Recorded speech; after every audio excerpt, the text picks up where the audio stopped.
Assalamualaikum dear students. Now, after finishing up circular motion, we are here to start lecture number 1 of the new chapter, and the name of the chapter is rotational motion. बहुत ही बड़ा सा chapter है, बहुत लंबा चौड़ा chapter है. तो rotational motion हम स्टार्ट करेंगे मेरे बेटे. Rotational motion. But before starting rotational motion, मैं आप लोगों को बेटे मैं एक बात क्लियर करना चाहता हूं कि मुझे बहुत सारे बच्चों ने मैसेज किया था कि सर किसी वीडियो में आप कहते हो कि we have completed more than 90% of our syllabus, जो सही नहीं है. तो आपने ऐसा क्यों बोला? तो बेटे मैंने इसलिए बोला क्योंकि वो वीडियो 11th क्लास के लिए नहीं था, वो 12th क्लास के लिए वीडियो था. तो आपसे मैं यही इल्तिजा करूंगा कि कुछ भी कहने से पहले पूरा वीडियो देखा करो, एक ही बात को मत पकड़ा करो. वो एक्चुअली मैं वीडियो बना रहा था 12th क्लास के लिए, और वहां में एक टॉपिक डिस्कस कर रहा था, torque on a current carrying loop in a magnetic field. तो उसी दिन न्यूज भी आई थी कि 30% सिलेबस जो है वो कम हो गया है, अब सिर्फ 70% को एग्जाम देना है. तो उसी चक्कर में मैंने बोला 12th क्लास के बच्चों को बोला था कि आप लोगों को सिर्फ 70% सिलेबस का एग्जाम देना है, जबकि हम लोगों ने 90% सिलेबस कंप्लीट किया है. वो मैं 11th क्लास को नहीं बोल रहा था मेरे बेटे, वो मैं 12th क्लास को बोल रहा था. तो पहले आप पूरा वीडियो देखा करो, बाद में आप चीजें बोला करो. और उसमें एक बच्चे ने बहुत अच्छा व्हाट्सएप पे स्टेटस पे रखा था, और बड़ा उसने फोटो लगाया था स्टेटस पे, व्हाट्सएप स्टेटस पे मेरा बड़ा फोटो लिखाया था, और लिखा था सबसे बड़ा जोटा. और बाद में हमने पूछा कि भाई इतना क्या आपने आज तक पे क्यों डाला ये मेरा photo wanted, most wanted list में, ऐसा क्या बोला मैंने? तो बोला कि सर आपने बोला कि 90% सिलेबस कवर किया, वो तो किया नहीं. मैं बोला भाई मुझे माफ करो, वो 11th क्लास के लिए नहीं था मेरे बेटे, वो 12th क्लास के लिए था, और 12th क्लास में हमने ऑलमोस्ट सिलेबस खत्म किया. अब आप ये पूछ सकते हो कि सर 11th क्लास का क्यों नहीं खत्म किया अगर तो उसके दो रीजन हैं. रीजन नंबर 1 ये है कि एक तो 11th क्लास का सिलेबस बहुत ज्यादा होता है कंपेयर टू 12th क्लास, और दूसरी चीज ये है कि 12th में हमने कंटिन्यूअसली 2-3 लेक्चर्स अपलोड किए, क्योंकि उनमें ऐसा कर पाते हैं कि 3 वीडियोस शुरू से आप दे सकते हो, क्योंकि उनको ए पेपर बी पेपर का लिंक ज्यादा नहीं है, उनको बेसिक्स क्लियर होते हैं, उनको हम उनके साथ हम ऐसा कर पाते हैं. आपके साथ ऐसा क्यों नहीं कर पाते? आपको हम, अगर आपको याद होगा, शुरू में सिर्फ एक वीडियो डालते थे. आपको शुरू में हमने 2 वीडियोस नहीं डाले, आपको हमने एक ही वीडियो डाला, क्योंकि उसका रीजन ये होता है कि 11th क्लास में ये पॉसिबल नहीं होता है कि हम बी पेपर में कोई चैप्टर स्टार्ट करें और यहां से ए पेपर में कोई चैप्टर स्टार्ट करें, क्योंकि बी पेपर को पढ़ने के लिए पहले आपने सारा ए पेपर पढ़ा हुआ होना चाहिए, तब जाकर के बी पेपर का कोई चैप्टर समझ आएगा. So that is the fundamental limitation of this 11th class. इसलिए इसमें हम ज्यादा जल्दी नहीं कर पाते, क्योंकि 11th क्लास में प्रॉब्लम है, इसमें एक चैप्टर से दूसरा चैप्टर होता है, दूसरे से तीसरा होता है, तीसरे से, इसमें एक कंटिन्यूटी है. 12th क्लास में ऐसा कुछ नहीं है, एक साइड से इलेक्ट्रोस्टैटिक्स उठाया, दूसरे साइड से ऑप्टिक्स उठाया, वहां पर हो जाता है. तो आप लोग बेटे टेंशन मत लो. अब आपके साथ भी ऐसा हम कर सकते हैं, क्योंकि आप लोगों ने भी ऑलमोस्ट ए पेपर, ऑलमोस्ट आप लोगों ने भी, मैं फिर से बोल रहा हूं कि ऑलमोस्ट, ठीक है, ऑलमोस्ट आप लोगों ने ए पेपर खत्म किया है. तो बी पेपर में आपके साथ भी ऐसा हम करेंगे, साइमल्टेनियसली 2 वीडियोस हम डाल सकते हैं, क्योंकि अब आपके सारे बेसिक्स मेरे बेटे क्लियर है, जो आप लोगों को जरूरत होगा बी पेपर को समझने के लिए. तो टेंशन लेने वाली कोई बात नहीं है, कंटिन्यूअसली आप लोग वीडियोस देखते रहो, आपका पूरा का पूरा सिलेबस इंशाल्लाह आराम से हम करेंगे, टेंशन के बगैर. ठीक है, चलो मेरे बेटे, तो स्टार्ट करते हैं आज का चैप्टर. इसका नाम है rotational motion.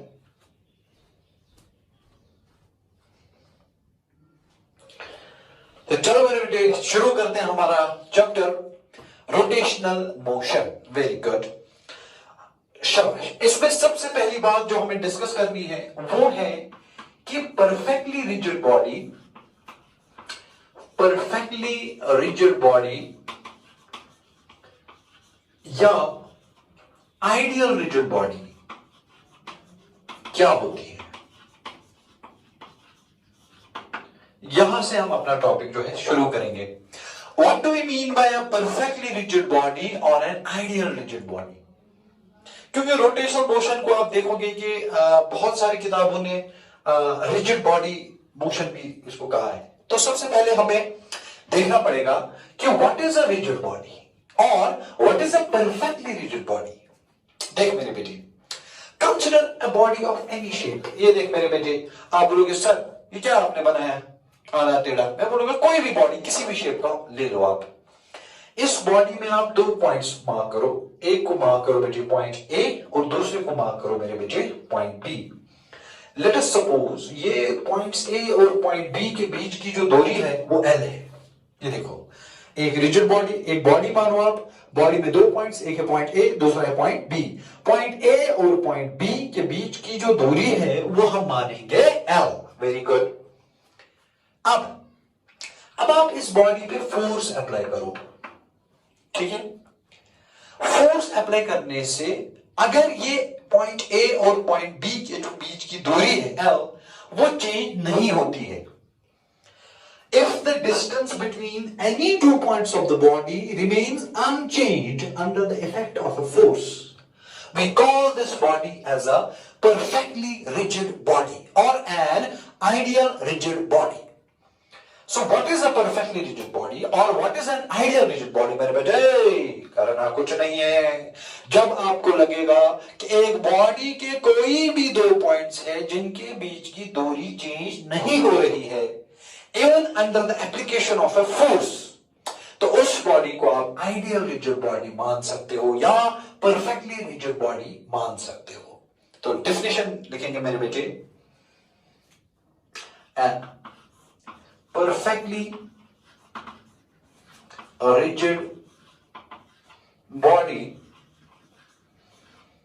is a body in which the distance between any 2 points does not change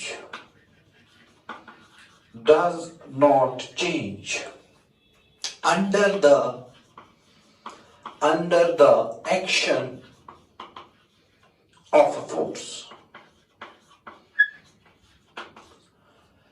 So जिस बॉडी का 2 पॉइंट्स के बीच की दूरी चेंज नहीं होगी under the application of a force, उस बॉडी को आप क्या बोलोगे मेरे बेटे? Perfectly rigid body. शाबाश। अगर मैं इसी बात को सिंपल बनाऊं, सिंपल वर्ड्स में मैं कह सकता हूं, लेमैन वर्ड्स में मैं इसको कह सकता हूं कि मेरे बेटे ये जो बॉडी पे आप फोर्स लगाओगे एफ, फोर्स लगाने से इस बॉडी का साइज एंड शेप चेंज नहीं होगा। ना ये बॉडी छोटा होगा ना ये बॉडी बड़ा होगा और इसका शेप भी चेंज नहीं होगा। तो जिस बॉडी का साइज एंड शेप चेंज नहीं होता है under the application of the force, उस बॉडी को आप एक आइडियल रिजिड बॉडी मान सकते हो या परफेक्टली रिजिड बॉडी मान सकते हो। That's a very layman general definition of a rigid body. लेकिन if you have to be very specific about the definition, the specificity of the definition you have to write it, you have to learn it that under the application of the force, the distance between the 2 points does not change. इसका मतलब अगर ये body छोटी होती force की वजह से तो ये डिस्टेंस कम होती, अगर ये बॉडी बड़ी होती फोर्स की वजह से तो ये डिस्टेंस ज्यादा होती। लेकिन ना ये डिस्टेंस कम होनी चाहिए ना ये डिस्टेंस ज्यादा होनी चाहिए, मतलब साइज चेंज नहीं होना चाहिए बॉडी का। So if the size of the body or the shape of the body does not change under the application of a force, that body you call as a perfectly rigid body or an ideal rigid body. Okay.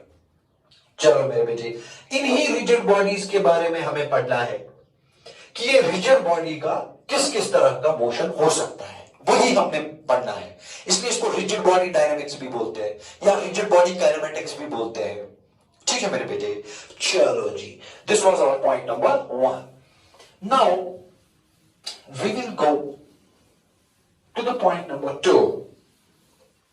हमें पता होना चाहिए कि what is pure translation. तो first of all we are going to discuss what is pure translation of a rigid body. Obviously यहां पर हम जो भी बात करेंगे it will be for a rigid body, not this time a particle.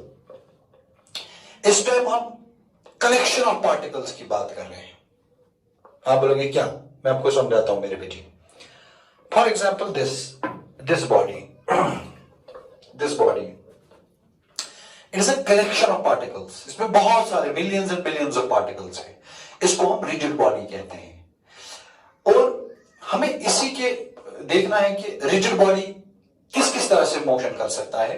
What are the different kinds of motions a rigid body can have. Okay, so first of all, a rigid body can have a motion which is called as pure translation.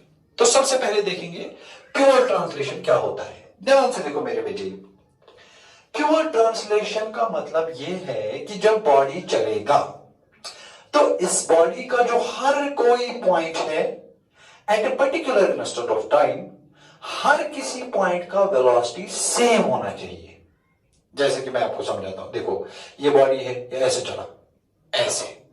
जब ये body ऐसे चलता है, इस direction में ऐसे चलता है, आप देखो किसी भी पॉइंट ऑफ टाइम पे हर किसी पॉइंट का वेलोसिटी एक ही डायरेक्शन में है, इस डायरेक्शन में, लेफ्टवर्ड। मेरे हिसाब से लेफ्टवर्ड, आपके हिसाब से शायद राइट होगा। तो whenever the body moves like this, you can feel that every point of the body at a particular instant of time is moving in the same direction with the same velocity. तो अगर मैं ये body का कोई भी point select करूं, हर किसी point का at a particular instant of time magnitude of velocity भी सेम होगा, डायरेक्शन ऑफ वेलोसिटी भी सेम होगा। इसी को बोलते हैं pure translation of the rigid body. अच्छा, अगर ये बॉडी ऐसे करेगा, ऐसे ऐसे, क्या ये प्योर ट्रांसलेशन है? हाँ, देखो ये भी प्योर ट्रांसलेशन है, ये भी प्योर ट्रांसलेशन है। फर्क क्या है? फर्क डायरेक्शन का है। पहले सारे पार्टिकल्स का डायरेक्शन लेफ्टवर्ड्स, फिर सारे पार्टिकल का direction upwards, and every particle of the body is moving in the same direction with the same velocity, in the same direction with the same velocity. This is the pure translation. तो लिखेंगे मेरे बेटे, in this type of motion, in this type of motion, every particle of the rigid body, every particle of the rigid body has the same velocity at a particular instant of time. ये बहुत जरूरी बात है। At a particular instant of time क्या होता है? ये देखो मेरे बेटे, अगर इस बॉडी का मैं मोशन स्टडी करूं, ध्यान से देखो, पहले यहां था, मूव किया, फिर यहां है, ठीक है। So the body passes through different instants of time. किसी टाइम पे यहां था, फिर यहां आया, फिर यहां आया, फिर यहां आया, यहां आया। So this body passes through different instants of time and at every instant of time velocity of the body is same for every point. हाँ, ये हो सकता है, देखो यहां पर बॉडी का वेलोसिटी था 3 मीटर पर सेकेंड इस डायरेक्शन में, it is translatory motion at this instant, फिर ये स्पीड अप हो गया, अब यहां इसका वेलोसिटी था 4 मीटर पर सेकेंड, तो उधर अलग वेलोसिटी है, इधर अलग वेलोसिटी है, ठीक है। उधर ये ट्रांसलेटरी मोशन में था, मगर तब इसका वेलोसिटी था 3 मीटर पर सेकेंड, अभी भी ये ट्रांसलेटरी मोशन है, अब इसका वेलोसिटी है 4 मीटर पर सेकेंड। तो इंपॉर्टेंट क्या है? इंपॉर्टेंट है translatory motion at a particular instant of time, means at this instant of time the body must be having same velocity both in magnitude and direction. So in this case you can say the body is in translatory motion at every instant of time. The body is in translatory motion at every instant of time. So translatory motion is defined for a particular instant of time. Sometimes a body may have translatory motion at a given instant of time. बाद में जाकर के कुछ और होगा, शायद translatory motion नहीं होगा, बाद में ऐसा भी आप देखोगे। तो अगर किसी टाइम पे एक बॉडी है और उस टाइम पे उस पर्टिकुलर टाइम पे बॉडी का हर कोई पार्ट, हर कोई पॉइंट एक ही वेलोसिटी से एक ही डायरेक्शन में जा रहा है, तो आप बोलोगे उस टाइम पे इस बॉडी के पास ट्रांसलेटरी मोशन है। अच्छा, अगर मैं आप लोगों को ये एग्जांपल दूं, ये एग्जांपल का अक्सर बच्चे जो है गलत जवाब देते हैं। इसमें थोड़ा सा है, ये मैं पहले पीऊंगा, बाद में मैं इसी पे समझाऊंगा। देखो मेरे बेटे, if I have this is the body, अगर ये ऐसे मूव कर रहा है, ध्यान से देखो, अगर ऐसे मूव कर रहा है, ये देखो कॉन्फ़िगरेशन, देखो बॉडी का कॉन्फ़िगरेशन, देखो ऐसे ऐसे देखो चल रहा है ऐसे, क्या ये ट्रांसलेटरी मोशन है कि रोटेशनल मोशन है? बहुत सारे बच्चे इसका गलत जवाब देते हैं। बहुत सारे बच्चों को इसमें कंफ्यूजन होता है। उनको लगता है कि गोल गोल घूमा, ये देखो, उनको लगता है गोल गोल घूमा, गोल गोल घूमा, गोल गोल घूमा तो रोटेशनल मोशन। लेकिन ये क्राइटेरिया नहीं है, गोल घूमना क्राइटेरिया नहीं है। अगर आप देखोगे, देखो जब ये रोटेशन ऐसे, जब ये मोशन कर रहा है ऐसे, ऐसे गया ऐसे, आप देखो इसका कॉन्फ़िगरेशन नहीं, ये ऐसे नहीं जा रहा है। अब देखो एक ही कॉन्फ़िगरेशन में ऐसे गया ऐसे, ये देखो ये देखो, इट इज ट्रांसलेटरी मोशन। अब ये क्यों? देखो जब ये यहां था तो कहां जा रहा था? ऊपर की ओर। इसका मतलब इस पोजीशन पे particle, every particle of the body has same velocity in the same direction. कहां? upwards. फिर देखो, फिर जब ये यहां पहुंचा, इधर ये इस डायरेक्शन में जा रहे हैं, तो इस पोजीशन पे every particle is moving with the same velocity in the same direction. What is the direction? ये वाला tangential. अच्छा, फिर इधर जब यहां पहुंचा तो कहां जा रहे हैं? नीचे की ओर। इसका मतलब at this position every particle of the bottle is moving with the same velocity in the same direction. That means this is a good translatory motion. It's a good translatory motion, no problem. इस body का आप ये बोल सकते हो कि translatory motion है, क्योंकि हर किसी इंस्टेंट ऑफ टाइम पे बॉडी का जो डायरेक्शन ऑफ वेलोसिटी है वो सेम है और मैग्नीट्यूड भी सेम है। हाँ, आप ये बोल सकते हो कि सर इस पॉइंट पे ऊपर की ओर डायरेक्शन है, इस पॉइंट पे राइटवर्ड डायरेक्शन है, लेकिन ठीक है, अगर इस पॉइंट पे ऊपर की ओर डायरेक्शन है तो सारे पार्टिकल्स का ऊपर की ओर है, तो इस पॉइंट पे ट्रांसलेटरी मोशन में है। फिर इधर पहुंचा, इस पॉइंट पे सारे पार्टिकल्स का मोशन इस डायरेक्शन में है, तो इस पॉइंट पे ये ट्रांसलेटरी मोशन में है। तो translatory motion, that is what I mean to say, translatory motion is defined for a particular instant of time. There are some bodies which have translatory motion throughout the whole journey. There are some bodies for which the translatory motion is defined for particular instant of time. So you can say that the body here is in translatory motion. Okay, और कुछ examples मैं आपको दूंगा। अगर मैं चल रहा हूं, for example, अब मेरी तरफ देखो बेटे, अगर मैं ऐसे चल रहा हूं, which kind of motion is this? It is a translatory motion. Why? Because अब देखो, every part of my body is moving in the same direction with the same velocity, so it is the translatory motion. At least the upper part, it is the translatory motion. Okay. तो pure translatory motion में क्या होता है? Every particle of rigid body has the same velocity at a particular instant of time. Okay. चलो मेरे बेटे, अब मैं थोड़ा सा आप लोगों को ज्यादा डिटेल में बोलूंगा कि ट्रांसलेटरी मोशन को आप ज्यादा अच्छे से कैसे स्टडी कर सकते हो, कब आपको कंफ्यूजन नहीं होगा। मैं आपको बेटे समझाता हूं। देख मेरे बेटे, पहले मैं एग्जांपल नंबर 1 दूंगा। आप मानो ये कोई डब्बा है, ठीक है, ये कोई डब्बा है, ये डब्बे में 2 पॉइंट्स है, एक है बेटे पॉइंट ए और दूसरा है बेटे पॉइंट बी। ये पॉइंट ए और पॉइंट बी को मैंने ज्वाइन किया, मुझे एक लाइन मिला, उस लाइन का लेंथ में रखूंगा कितना? L। अब ये डब्बा थोड़ा सा आगे चला, थोड़ा सा, ज्यादा नहीं, थोड़ा सा आगे चला। अब ये है बेटे पॉइंट ए और ये है बेटे पॉइंट बी। ए पहुंचा इधर, इसको मैं रखूंगा ए डैश, बी पहुंचा इधर, इसको मैं रखूंगा बी डैश। अब मैं ए डैश और बी डैश को कनेक्ट करूंगा, कनेक्ट करने के बाद मुझे और एक लाइन मिला। अब आप देखो, ये वाला लाइन और ये वाला लाइन आपस में क्या है? Parallel. So when you see after connecting 2 points, you get a line, and the line remains parallel to itself during the motion of the body. During the motion of the body, the line remains parallel to itself. That is translatory motion. जैसे यहां पर आप देखो, अगर एक point को इधर मानूंगा, दूसरे पॉइंट को, ये मेरे हाथ जो है ऊपर वाला और नीचे वाला जो दो उंगलियां हैं, इनको आप दो पॉइंट्स मानो.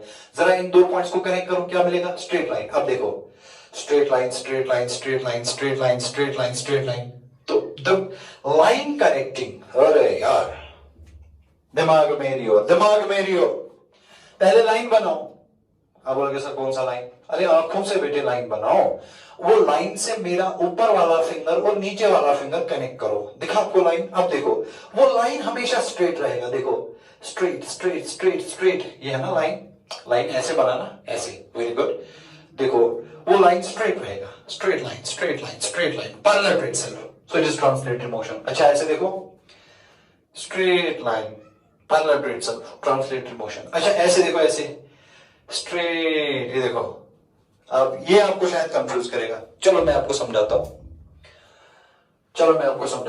लिखना इसमें इतना ही है, समझने वाली बातें एक दो है. इधर ध्यान से देखो. देख इधर, मैं इसको क्या करूंगा? ऐसे, ठीक है. जरा बनाओ, इधर बनाओ एक पॉइंट, इधर बनाओ दूसरा पॉइंट. ये देखो, ये लाइन है. Very good. अब ऐसे चलो इधर, ये देख, ये चलो ऐसे चला, शाबाश. अब इधर ये देख, ये पॉइंट, ये लाइन. जरा मुझे बताओ, क्या ये लाइन और ये लाइन आपस में पैरेलल है? हाँ, तो ट्रांसलेटरी मोशन. और देख इधर, ये देख, ये पॉइंट कनेक्ट करो, लाइन मिला. क्या ट्रांसलेटरी मोशन हो रहा है? Parallel line is parallel, line is parallel, line is parallel. अच्छा खासा ट्रांसलेटरी मोशन. अच्छा, ये देख, ऐसे इधर ला. चलो, ये देखो, ये लाइन. क्या आपको लगता है ये सारी आपस में पैरेलल है? इसका मतलब वो ट्रांसलेटरी मोशन में था. अब देखो, अब आपको समझ में आएगा. ये देख, ट्रांसलेटरी मोशन हो रहा है, क्योंकि लाइन हमेशा पैरेलल ही रह रहा है मेरे बेटे. लगता है सर्कुलर मोशन, मगर ट्रांसलेटरी मोशन है. So that is the thing which you have to keep in your mind while deciding about the translatory motion of the body. You join 2 points of the body, find a line. If you feel that during the motion of the body, the line is remaining parallel to itself, you call that as the translatory motion.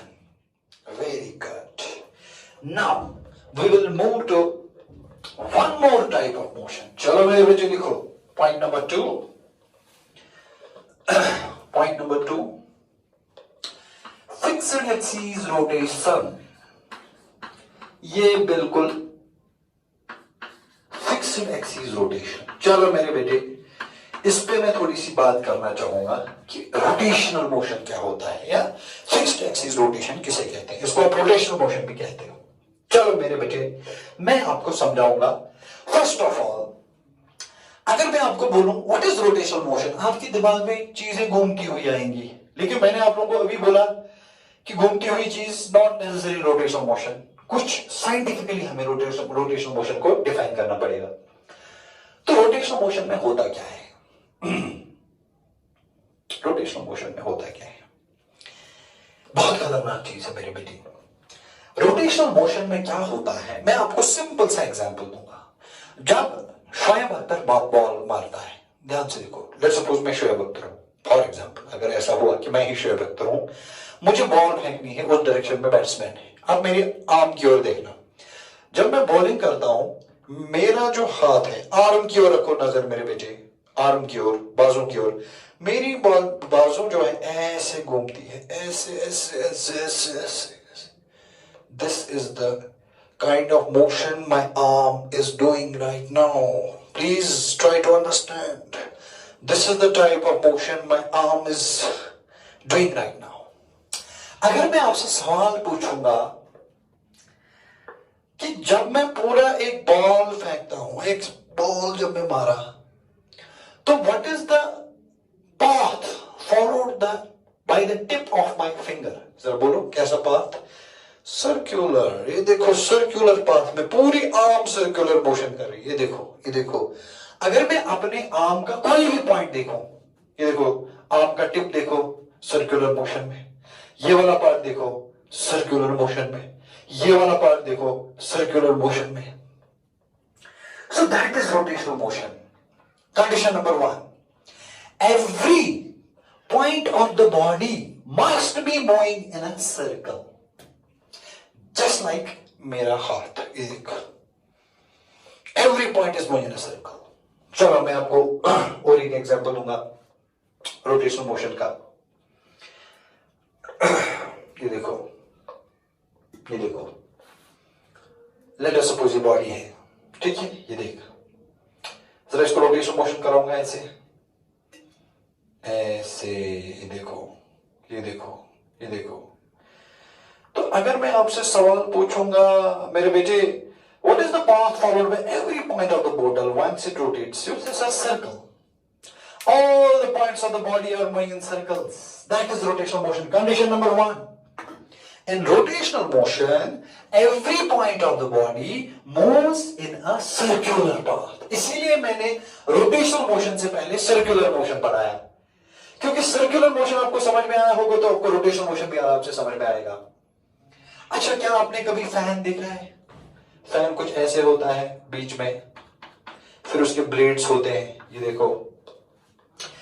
जब fan घूमता है, ये देख, fan ऐसे घूमता है ना, ऐसे ऐसे फैन घूमता है, तो ये 2 पंख है, ये देख, ये 2 पंख है, अब फैन ऐसे घूमेगा। Very good. तो इस फैन को जरा घुमाओ, जरा मुझे बोलो ये पॉइंट जब ये फैन घूमेगा, ये पॉइंट कैसे मूव करेगा? ये ऐसे सर्कुलर मोशन, ये पॉइंट सर्कुलर मोशन, ये पॉइंट सर्कुलर मोशन, ये point circular motion. So every point of the body moves in a circle. तो this is the circular motion of one particle, this is the circular motion of another particle, this is the circular motion of every point moves in a circle. That is the condition number 1 of rotational motion. चलो और एक example देता हूं। मैं यहां पर एक disc लाऊंगा, ये देखो, ये डिस्क को मैंने यहां सेंटर पे फिक्स किया हुआ है, बंद किया हुआ है किसी तरह से। ये देखो, सर्कल को मैंने किसी तरह से इधर बंद करके रोका, मतलब एक रॉड लाया, रॉड में डिस्क को घुसाया, ऐसे लाया डिस्क, ऐसे इसको ऐसे घुसाया इसमें, तो ऐसे बंद हो जाएगा डिस्क, ठीक है। चलो अब मैं इसको घुमाऊंगा ऐसे, जब घुमाऊंगा तो लेट्स सपोज क्लॉकवाइज घुमा।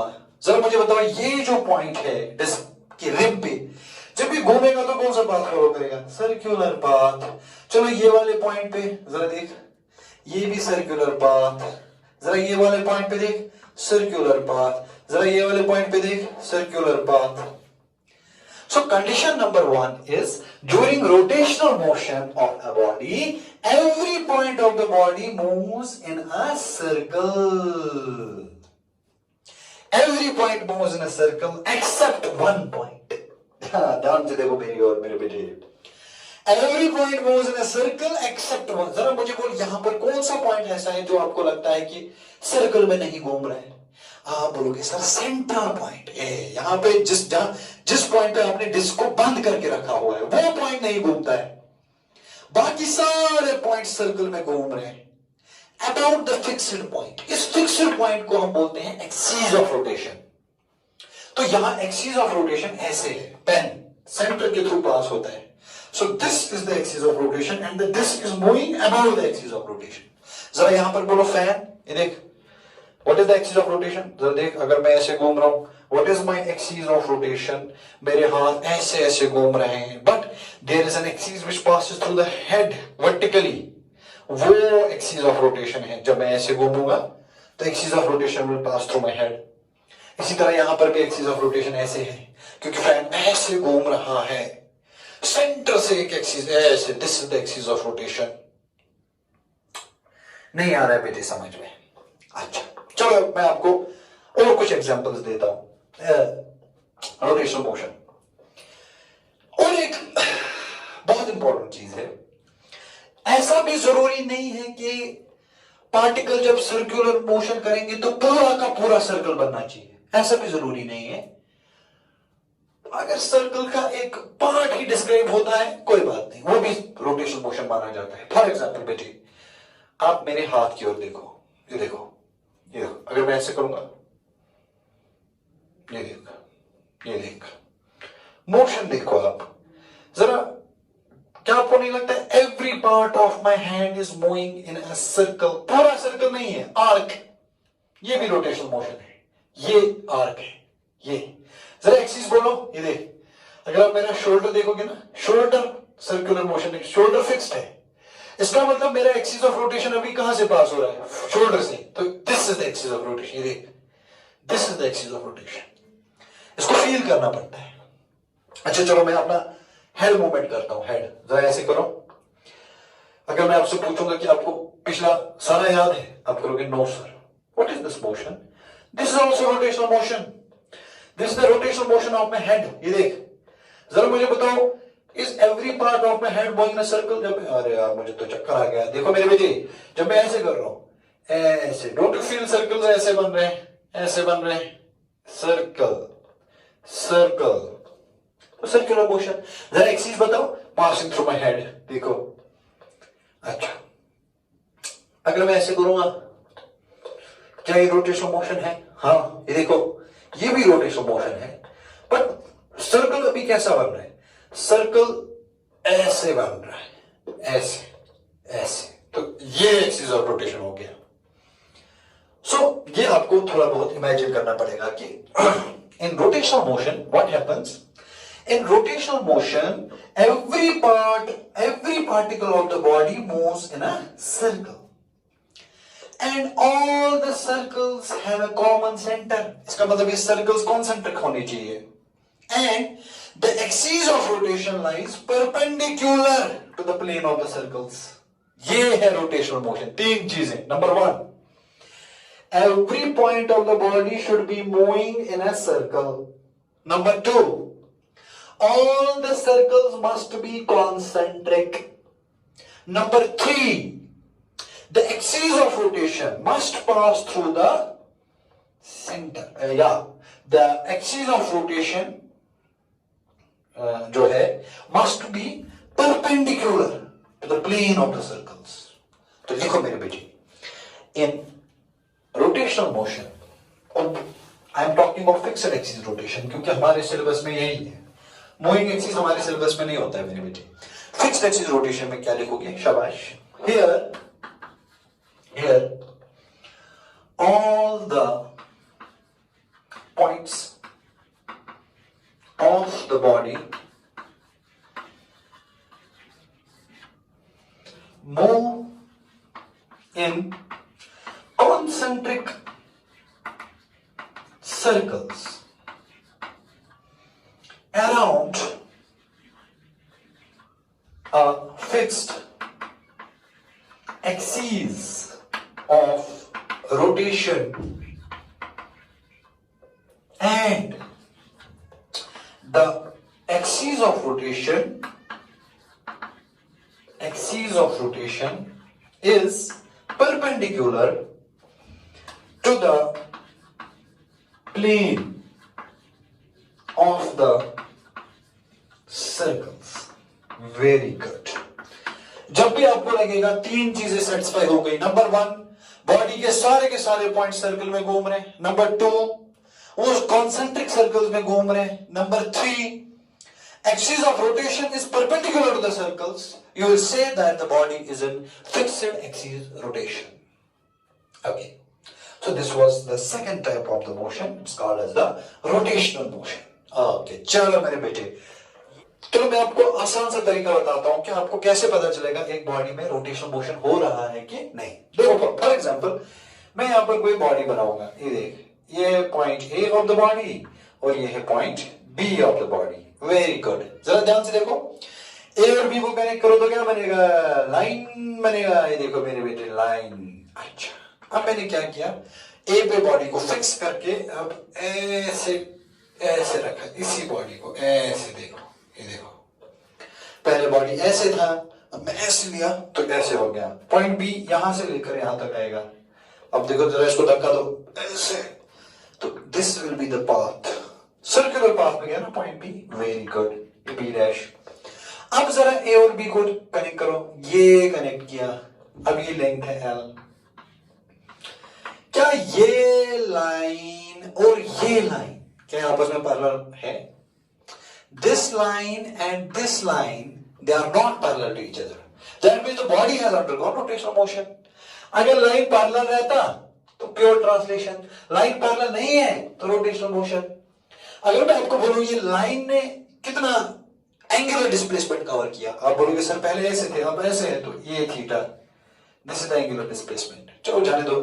क्या हर कोई पॉइंट सर्कल में गया? ये देख, ये वाला पॉइंट सर्कल में गया, ये वाला पॉइंट सर्कल में गया, ये वाला पॉइंट सर्कल में गया, ये वाला point circle, every point went into a circle. पूरा सर्कल नहीं, आर्क ही सही चलेगा। And this is the axis of rotation passing through point A, this is the axis of rotation. Very good. अगर आपसे कोई सवाल पूछेगा कि सर क्या एक्सिस ऑफ रोटेशन बॉडी के बाहर हो सकता है? हाँ, आराम से हो सकता है, कोई बड़ी बात नहीं है। Axis of rotation can lie outside the body also, no problem in that. Okay, चलो जी, तो ये था रोटेशनल मोशन की कहानी। अच्छा, अब अगर मैं आपसे सवाल पूछूं मेरे बेटे, अगर कोई स्ट्रिंग है, आप मेरी तरफ देखना ध्यान से, try to find a string here, unfortunately I don't have it. चलो कोई बात नहीं, कोई अगर, हाँ चलो ठीक, आप मानो ये बॉडी है, ये जॉग है ना, अगर आपने इसको किसी रस्सी से बांध के रखा हुआ है, ठीक, पेंडुलम बनाया, फिर रस्सी को ऐसे, तो ऐसे ऐसे करेगा, ये देख, ऐसे ऐसे ऐसे, तो इज इट रोटेशनल मोशन। ये देखो, ये स्ट्रिंग है, इधर आपने कोई रिजिड बॉडी रखा, ऑसिलेट कराया ऐसे, फिर वापस, is it rotational motion? Yes और no? What is the condition? Is it rotational motion? Yes, it is rotational motion. Every part of the body is moving in a circle. मगर axis of rotation कहाँ है? आप देखो, जब ये pendulum circular motion करेगा, आप देखो मेरे बेटे, ये देखो सर्कल में गया वापस आया, ठीक है, this is condition number 1, every point should move in a circle. Axis कहाँ है? एक्सिस यहां है ऊपर, जहां आपने इसको पकड़ा था, यहां ये पॉइंट फिक्स्ड रहेगा। So this is the axis of rotation, ये एक्सिस ऑफ रोटेशन है और बॉडी ऐसे रोटेट कर रहा है। So you can treat this to be a rotational motion about this point, about this axis. I hope इतनी सारी एग्जांपल्स देने के बाद आपको रोटेशनल मोशन का आइडिया मिल गया होगा कि रोटेशनल मोशन क्या होता है, फिक्स्ड एक्सिस। तो तीसरा मोशन है combined translation and rotation.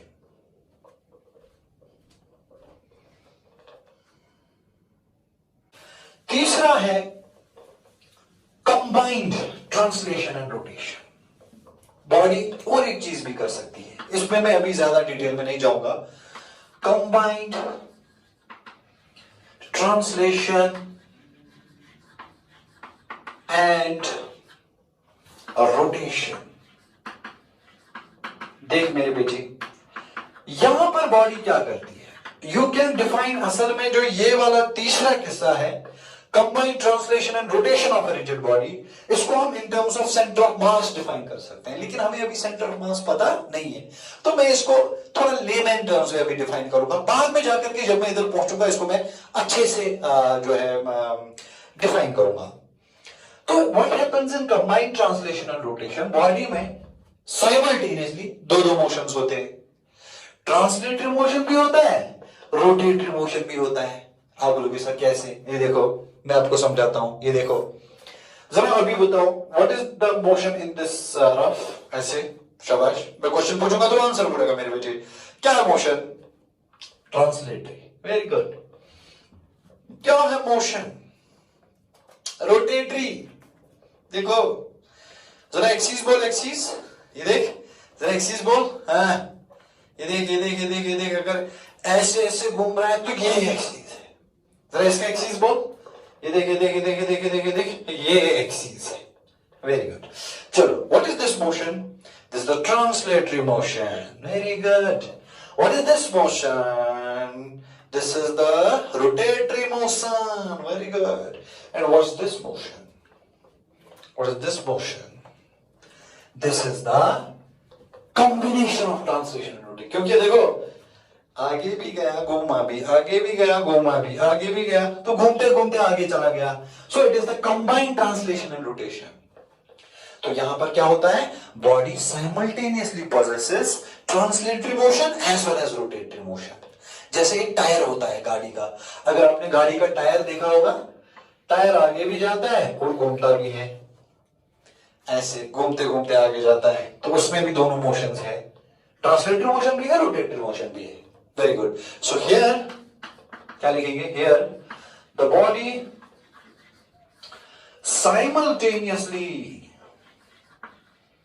simultaneously possesses translatory motion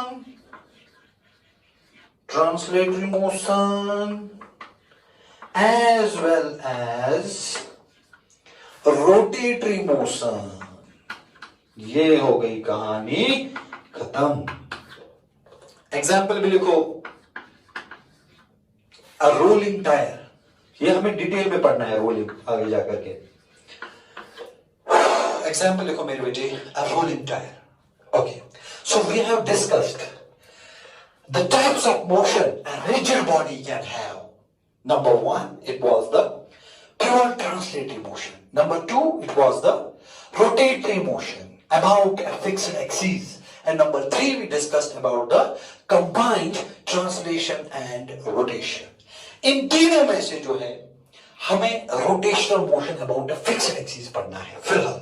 so we are going to study, actually translating motion हमने पढ़ा होता है, हम अब दूसरा टाइप ऑफ मोशन डिटेल में पढ़ने वाले हैं, that is the translating motion. तो क्या होता है, let me end the lecture by defining the rotatory motion. क्या होता है बेटे rotatory motion? Number one, every particle of the body moves in a circle. Number two, the circles of all the particles are concentric, matlab having a common center. Number three, the axis of rotation passes through the center of those circles and is perpendicular to the plane of the circles. ये तीन चीजें आपको याद रखनी पड़ेगी. मैंने पूरा demonstrate करने की कोशिश की. So this was the introductory class of the rotational motion. Now we will discuss mathematically. We will discuss the rotational motion in details. But which concepts I am going to use? I am going to use the concepts which we developed from the circular motion. चलो मेरे बेटे, lecture number 1